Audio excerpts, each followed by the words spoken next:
Hello viewers, welcome to this small video on dual system buildings and the interaction of frame and shear wall. So let us see what is a dual system. A dual system is a building with both shear wall and frame together. Each component has its own function. Shear wall will be doing some task and the frame will be doing some other task in carrying the load coming on the building. So this dual system is also known as frame-shear wall building and also known as frame wall building. Frame primarily carries vertical gravity load and the shear wall primarily carries horizontal load.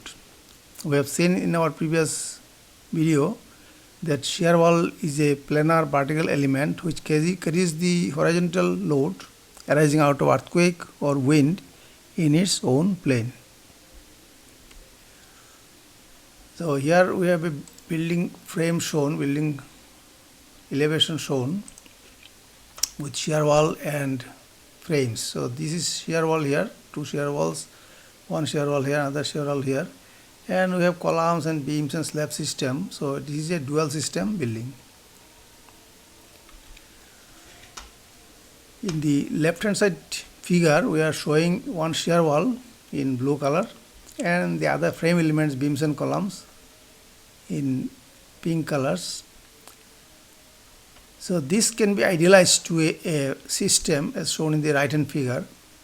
The frames are shown and side by side the wall is shown and they are connected by links. So this is a simplified model representation of dual system. Now we have the two components here, the frame and the shear wall. So how do they behave? The frame will be behaving as a shear building. So what is shear building? That is, though building itself is a cantilever system fixed at the base and free at the top, but due to its internal arrangement of elements it may not bend like a cantilever, but it will bend in shear bending. Why it happens so? Because in the building we have so many frames of beams and rigid floors at different floor levels. So this imparts some rigidity in the floor. So because of this rigidity, the building does not bend like a cantilever, but it bends in shear mode. So that is what is shown here by dotted lines. It is tangential at the bottom and then it is bending in such a way that it is not a cantilever bending, but it is shear bending. So this is the behavior shown by the frame system. But the cantilever wall, if it is in a standalone condition, then it is bending like a cantilever as shown here. But because they are interconnected and constructed monolithically, they will be interfering in the bending of each other. So here in the left hand side we are seeing the frame is bending like a shear bending and the wall is bending in cantilever mode. So wall has the convex side on the left hand side and frame has the convex side up to certain height, then convex side on the right hand side. The convex side is actually the side on which the tension is developed. Since frame and shear wall are connected to each other, so they are interfering in the behavior of each other in the movement, in the deflection. So at the bottom both will be resisting the bending arising out of the lateral load, but at the top this is bending towards right and this is bending towards left. So they something like oppose each other in their behavior.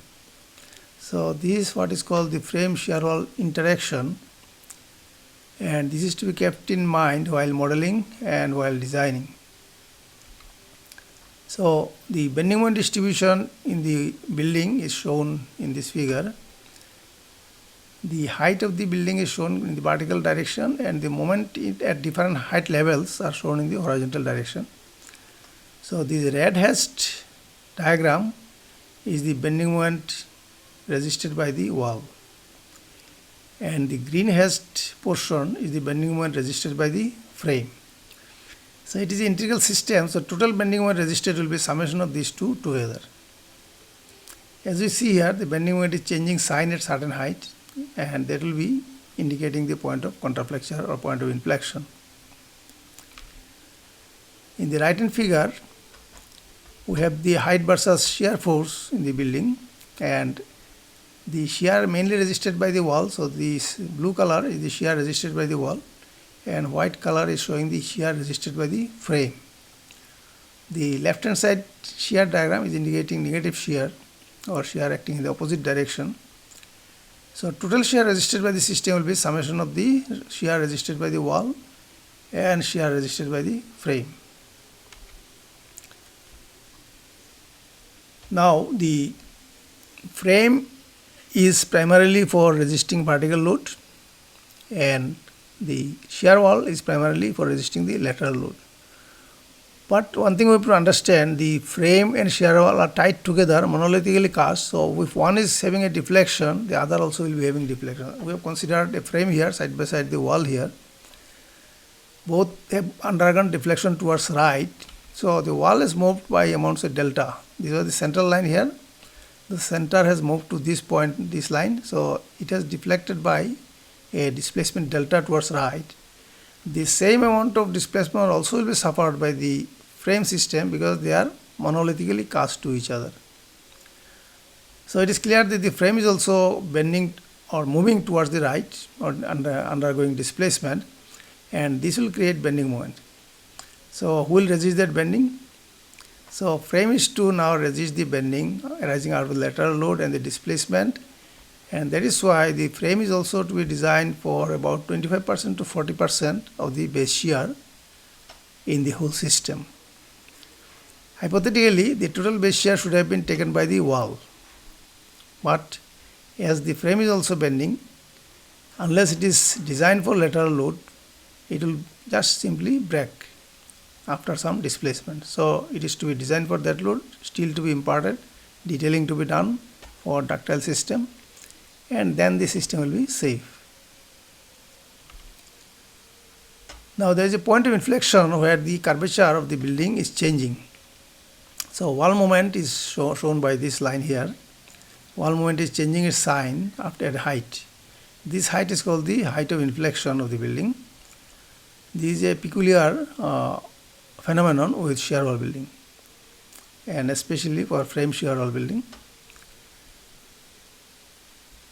The frame moment is shown by a straight line here, and the wall moment is shown by this curved line, and where the bending moment is 0 here in the wall, this is the point of inflection. Thank you very much for watching the video. It is a short video highlighting the dual system, what it is, how it behaves, what is the interaction between the frame and shear wall. Please subscribe the channel, like and share the videos. Put your inquiries in the comment box. I'll try my best to answer your queries. Thank you very much, and see you again in the next video.